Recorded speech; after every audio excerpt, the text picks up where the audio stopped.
Welcome to the deep dive. This is where we really dig into different sources, articles, talks, research, you name it, and we pull out those key insights, the things that make you go, aha. Exactly. We sort through it all, try to connect the dots and, explain why it matters, hopefully, without making your head spin. Yeah, we want you to get the core ideas quickly and clearly. Maybe see some angles you hadn't thought of. Think of us as your, information guides for this journey. And today we're diving into something really profound. It's a set of verses that people have found incredibly meaningful for, well, for centuries. Verses 16 to 20 of Surah Al-Kahf. And we're looking at them through the lens of a really interesting source discussion that went into some amazing detail, really pushing past the surface level. Right. So our mission today is to explore how these verses tell the story of these young people who, facing huge pressure from their society, made this really radical choice. They decided to separate themselves. To step away from a society that was, well, pretty corrupt and misguided, we'll look at how they were protected, the kind of support they got in their refuge, what their state was actually like while they were there.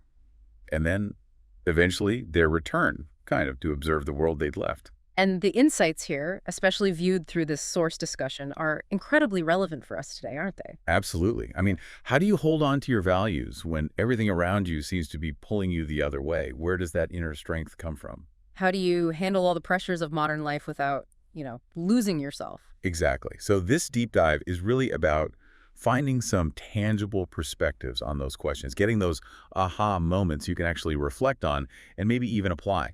We'll unpack concepts like the cave being more than just a physical spot. And the idea of Allah's support being really active and continuous, and this fascinating concept of seeking what's truly clean. It's this idea that choosing your values, even if it means stepping back sometimes, isn't really about isolation or giving up. No, not at all. According to the source's take on this, it's often the path that actually leads to a deeper connection, to unexpected, really powerful support. Okay, before we jump into the first verse, just a quick request. If you find this valuable, please do consider liking this video and subscribing to the channel. It genuinely helps us continue making these deep dives. We really appreciate that support. Thank you. All right, let's get into it. Verse 16. Separation and seeking refuge. Verse 16. So, just to set the scene, picking up from before, the source reminded us that these young people, the Ashab al-Kahf, they'd reached this point of, deep inner certainty. Right. They had this complete trust in Allah, even though their society was worshiping, well, other things besides the one creator.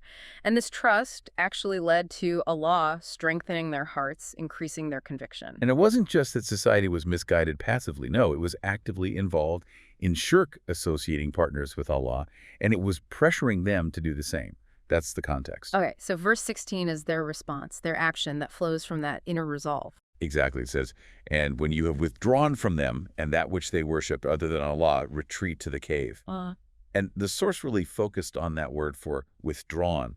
Antes onto. Antes onto, okay. Yeah, it points out it comes from the same root as tizin, meaning to distance oneself, and also mutasil, which, was later a term for a group known for separating or withdrawing. Ah, that's interesting. So the language itself suggests this wasn't just running away scared. It was a very deliberate, conscious separation. Precisely, an ideological distancing. And the source makes a really important point. They weren't able to do this because they were inherently strong or powerful on their own. The Arabic word aziz implies being weak or incapable. So where did the strength come from? It came directly from their reliance on Allah, which was mentioned right before this. That reliance, that trust, is what empowered them to make this huge step, to withdraw from the wrong values, the wrong worship that defined their whole society. Wow. Okay, so the strength isn't self-generated. It's granted because of their alignment with Allah. Powerful message.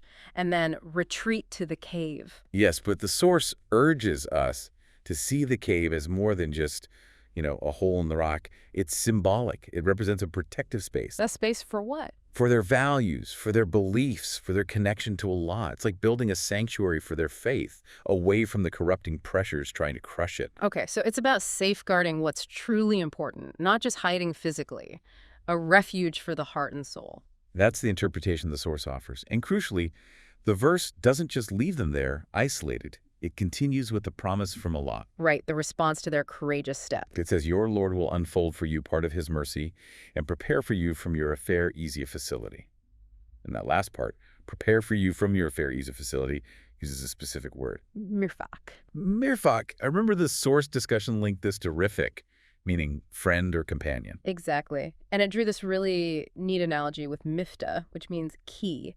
A key. Okay, how does that connect? Well, just like a mifta is a tool that opens something, unlocks a door, the source interprets Mirfak, connected to Rifik, companion, as not just general ease, but as Allah providing a specific support, like a divinely given tool or even a companion element that helps with their affair. Their specific situation, their path. Precisely, the path they chose upholding truth, withdrawing from falsehood. It's like a divine prop or aid that makes their particular difficult journey easier because they took that step of separation. Wow. So the very act that seems like it would lead to vulnerability and abandonment, stepping away from the crowd, actually triggers this specific tailored divine support. That's the paradox the source highlights. Mm-hmm. And you mentioned feeling abandoned. The source noted how Surah Ad-Duha addresses that directly. Your Lord has not forsaken you. This promise here is the opposite of abandonment. It's a unique kind of divine companionship. Stepping away from the falsehood actually opens the door to this specific mercy and facilitation. It's completely counterintuitive to what you might fear. It really is. It challenges the idea that you lose out by not conforming. That definitely makes you think about today. For us listening, what does separating from wrong values even look like now? It might not be a physical cave. Probably not, no. It could be, I don't know, stepping back from certain online spaces, avoiding certain kinds of gossip or backbiting, maybe choosing a career path that pays less but aligns better with your ethics, or being really careful about where your money comes from. All those could be examples. What's our cave? That protective space. Maybe it's a mindset. Maybe it's certain practices that shields our values. And could establishing that cave actually open us up to receiving the specific kind of support we need for our righteous struggles today? It's a deep question, isn't it? Where do you draw those lines? Where do you build that sanctuary to protect your inner truth? Allah's continuous support in the appearance of the cave, verses 17-18. Okay, so they've made this incredibly tough choice.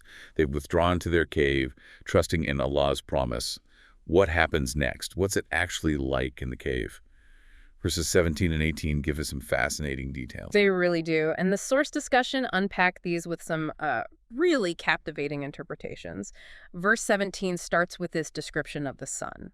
Right, it says something like, and you would see the sun, when it rose, inclining away from their cave to the right, and when it set, passing away from them to the left. While they were in an opening thereof. That is one of the signs of Allah. So literally, it sounds like the sunlight doesn't bake them directly, maybe offers some gentle light without the harsh heat. Seems practical. But the source saw something much deeper here, didn't it? Oh, absolutely. It wasn't just about the weather. The interpretation offered is that this is a powerful metaphor for Allah's constant active care, his provision for them, specifically because they're in this state of principled retreat. So the sun symbolizes divine help, guidance. Guidance, knowledge, sustenance, opportunities, basically. The blessings and support flowing from Allah. The point is, this sunlight reaches them. Even though they're withdrawn, they're not cut off. Exactly. That's the crucial insight. They haven't been left in the dark, literally or metaphorically. The divine sunlight illuminates their space, allows them to benefit. It completely flips the script on the idea that withdrawing means deprivation or isolation. So the message is, if you stay true to your values, even if it means stepping off the main road, you don't actually miss out on essential goodness or opportunities. That's what the source suggests. In fact, maybe being in that cave state, grounded, protected in your values, away from the noise, makes you more able to truly absorb and benefit from that divine sunlight when it comes. You're more receptive. That's a huge paradigm shift. Their reality is different. It's divinely altered. Yes. The source even mentioned a connection to the timing of Salah, the daily prayers, suggesting this constant movement of the sun reflects the continuous structured nature of Allah's support throughout the whole period of their retreat. It's always there for them. It's not losing something, but gaining a different, maybe purer connection to grace. And the verse ends by saying, this is one of Allah's signs, his hayat. And then it adds that powerful statement, he whom Allah guides is the rightly guided. But he whom he leaves astray, never will you find for him a protecting friend or guiding hand. Wali and Mashida, a protecting friend or guiding hand. Right. And the source connects this directly back to the guidance symbolized by the sun. It interprets Wali and Mashida here as referring ultimately to Allah himself becoming their guide. They're methilic, as the source put it. So Allah himself is their protector and guide. For those who choose his path, yes.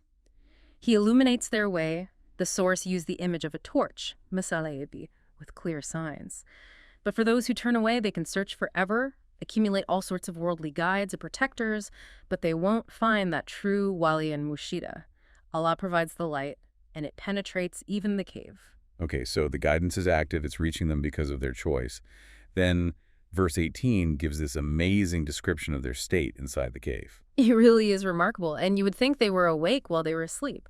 And we would turn them on their right and on their left while their dog stretched forth his paws at the entrance. They think they were awake, but they were asleep. Akud versus rukud. What did the source make of that? Well, Rukud's sleep is interpreted as meaning much more than just being unconscious. The source emphasizes it signifies a state of profound calmness, stillness. The Turkish phrase used was sakin kalma hali. Calmness in that situation. Wow. Yes. That's a key insight. They're not agitated, not stressed, not frantically chasing status or wealth like the society outside might be.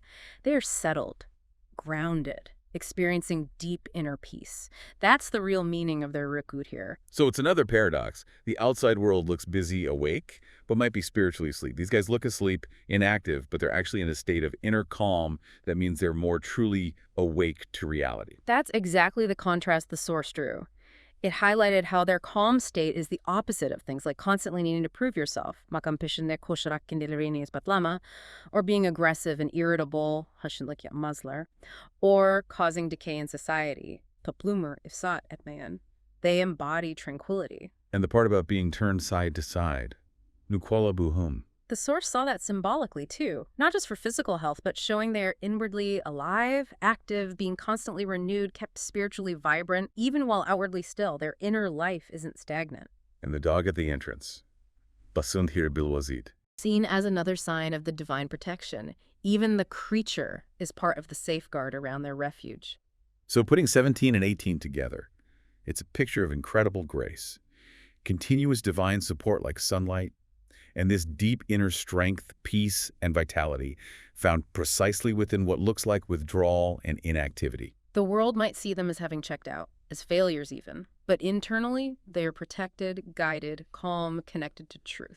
It really makes you question our definitions of success, doesn't it? How often do we judge based on outward appearances? Maybe choosing a quieter path, stepping back from the rat race. Maybe that looks like weakness from the outside. When internally, as this passage suggests, it could be the very source of peace, strength, and genuine guidance. A completely different way of measuring a successful life, one based on inner state, not just outward achievement. Awakening and observing society, verse 19 to 20. All right, so after this long period, and the source stressed the exact time isn't the main point they're awakened, verse 19 says Allah raised them up or sent them forth, Bosnahum. Yes, and the source pointed out that root word, ba'atha, means to send or delegate. So it's like they're being sent out on a mission almost, delegated from their retreat. Interesting. And what's the first thing they do? Well, they're initially confused about time, right? Estimating maybe a day or part of a day, la biznayam al badayam, shows how disconnected they were from the normal passage of time. But the crucial instruction they give each other is this. The one about the food. Right. So send one of you with this silver coin of yours to the city, and let him look which is the cleanest food, ayuha askataman, and bring you from it. And let him be careful, yarlata, and not let anyone perceive your presence. Okay, getting food makes sense. But the source said this mission was about much more than just groceries. Absolutely. It's a reconnaissance mission. They need to observe the city. Has it changed? Is it still corrupt? Or has it become, in their terms, cleaner? And that specific instruction, find the cleanest food, askataman. The source really dug into that, didn't it? Beyond just like not spoiled. Yes, hugely important. Cleanest here, according to the source, refers to the source of the food. How is it earned? How is it produced? Is it free from corruption, free from usury, faiz, which is a major deal, free from exploitation? So it's about ethical purity, economic integrity, not just physical cleanliness. Exactly. Seeking clean sustenance reflects a commitment to purity in all aspects of life. It's a test of the society's moral and economic system, reflected even in the marketplace. Are people dealing justly, honestly? Wow. Their values penetrate even their economic choices. They're looking for signs of righteousness in the city's dealings. That's the idea. And the instruction for the messenger to be careful, Al-Kahf, is also key. Meaning subtle, cautious. Yes, gentle, unobtrusive, hidden. It signals they still perceive danger. They haven't forgotten why they left. They know the society was hostile, and it might still be. So the return is tentative, discerning, not just blindly rejoining. The source connected this to societal change, right? Using that example about, say, religious practices changing outwardly over time, but maybe the inner spirit gets lost. Precisely. Like maybe head covering becomes common again, but is it done for genuine devotion, or is it for status or social pressure? The Al-Kahf's test, by seeking the cleanest food, is trying to gauge if any outward changes in the city reflect a real internal shift in values. Is there genuine integrity now, or is it still driven by greed, showiness, corruption? It's a sharp lens for looking at society. It makes you think, how do we observe society today? Do we just look at the surface? And what about our own sustenance, our income, information, opportunities? Are we asking if it's truly clean at the source? Or do we just go for what's easiest, most abundant, most appealing on the surface, even if it's ethically murky? It's a challenging question for navigating modern life. Definitely. And verse 20 immediately follows up with that stark warning. It underlines the danger they feel. Yeah, it lays it out clearly. Indeed, if they come upon you, they will stone you or return you to their religion, and never would you succeed then. Brings it right back to why they left in the first place. Persecution or forced conformity. Exactly. The source emphasized this means. If society hasn't fundamentally changed at its core, if it's still driven by materialism, status-seeking, corruption, usury phase, maybe even things like flattery for gain, then the danger to their faith and integrity is still very real. So, superficial changes don't cut it if the underlying value system is still hostile to truth and purity. That's the interpretation. The passage of time doesn't automatically solve the problem. The test continues. It requires ongoing assessment of society and, crucially, maintaining those clear boundaries. The source mentioned Kizinetsizjilleri definitive, clear lines on fundamental values. Like rejecting usury, gambling, deceitful gain, using flattery to get ahead. Right. If society still runs on those principles, you need those clear lines to avoid being dragged back into it. And for us today, what are those pressures that feel like being stoned or return to their religion? Maybe pressure to cut ethical corners at work, or to join social trends that clash with our values just to fit in, or the pressure for online validation. Those could certainly feel like modern equivalents. The verses seem to suggest that discerning the clean path and holding on to those clear boundaries, those Kizinetsizjilleri, is what protects you. It's about having the discernment and the strength rooted in faith to stick to those boundaries. Reflection on the source's broader themes. So if we step back and look at the bigger picture from these verses, based on the source discussion, some really powerful themes emerge. They kind of weave together all these points. Like the idea of the cave itself, not just a place, but something more. Exactly. The source presented it as a state of being, a commitment to core values, a kind of protective mindset you cultivate wherever you are. And being in that cave state gives you a special kind of clarity. Clarity. Like seeing things more clearly. Yes, the source used the term farkundalik awareness, consciousness. It argued that when you're grounded in truth, focused on what matters, you can better distinguish what's real and authentic, hakikadayalo, from what's fake or superficial sate in the world around you. Because you're not swept up in the noise and the illusions. Right. And this state is marked by that strength we talked about, the sakin ul-mahali, the calmness. Which contrasts so sharply with the restless, agitated energy we often see. It really does. It challenges that idea that you have to be aggressive or constantly proving yourself. Or to be strong or successful. So real strength, according to this reading, comes from within, from that connection to Allah and your values. That's the argument. It's a quiet, resilient strength that doesn't need external validation. And linked to that is Allah's active guidance, Nadilik. That theme of divine support being active, not passive. Absolutely. For those who choose this path, who enter their cave of values, Allah is actively guiding them, making them, as the source vividly put it, like a torch or signpost mishalijibi for others, even if others don't recognize it. While those who reject that guidance are left searching in vain for a true guide. Precisely. And this whole story isn't just something that happened once. The source emphasized the need for ongoing uzdinetim, self-monitoring. So it's not just about judging society, but looking inward too. Critically important. The question isn't only has the world changed, but have I stayed true? Am I still holding on to these core values? It's a continuous process. The source mentioned contemporary examples too, right? Like issues in communities today. Yes, things like overly extravagant weddings or chasing wealth through questionable means, even within outwardly religious circles. It raised the concern that sometimes external markers can exist without that deep inner commitment to core values like avoiding waste, usury, flattery for gain, yalakalik. It's about constantly checking your own state against divine values. That makes sense. But choosing this path, standing firm against the tide, it can feel lonely, can it? The source addressed that feeling. It did, the feeling of yalnızlık tilmişdibi, like being pushed into loneliness. And Yeah. this was one of the most, I think, comforting takeaways from the source's analysis. What was the antidote? The idea that while you might feel isolated when you step away from corrupt norms, you are fundamentally not alone. The person aligned with Allah's truth, with Tawhid, the oneness of God, is actually aligned with all of creation. With the entire universe. Yeah. Evrendeki tum varlıklar. Yes. Everything in the universe operates according to the Creator's law. So aligning with Him means you're in harmony with the very fabric of reality. And that perspective, the source argued, removes fear. Kimsidin, Korkmana, Gerakyok, you don't need to fear anyone or anything when you're aligned with the source of all existence. Wow. That completely reframes the experience of feeling like an outsider. It connects you to something infinitely larger. A powerful perspective indeed. And lastly, the source offered a kind of warning based on the clarity of the Al-Kahf, a warning against superficiality and gizlilik. Secrecy or hidden agendas.